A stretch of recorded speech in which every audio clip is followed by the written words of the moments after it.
राज्य में नारी सुरक्षा प्रसंग में बीजेडी करबा आंदोलन आसंता 25 तारिख में छात्र बीजेडी पक्षर आंदोलन कर जुलाई प्रथम सप्ताह में आंदोलन को ओह्लाइब बिजु महिला जनता दल गांठू आरंभ कर प्रति जिला मुख्यालय में सप्ताहे व्यापी आंदोलन करने को दल निष्पत्ति नहीं। राज्य में महिलाओं प्रति अत्याचार बढ़ी अभियोग में दल प्रतिवाद करबे बीजेपी कही एपरी स्थिति नवीन 24 वर्ष शासन दान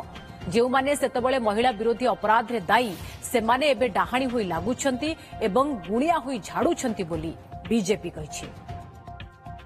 सरकार आईन व्यवस्था ठीक था ताले सरकार प्रति भय निश्चिंत भाव में था कहीं आज छात्रीटे जाकि बेलाभूमि रे बुली पारिबनी कहीं महिलाटे आज घरे रही पारिबनी मां मानक लगी सुरक्षा दे पारना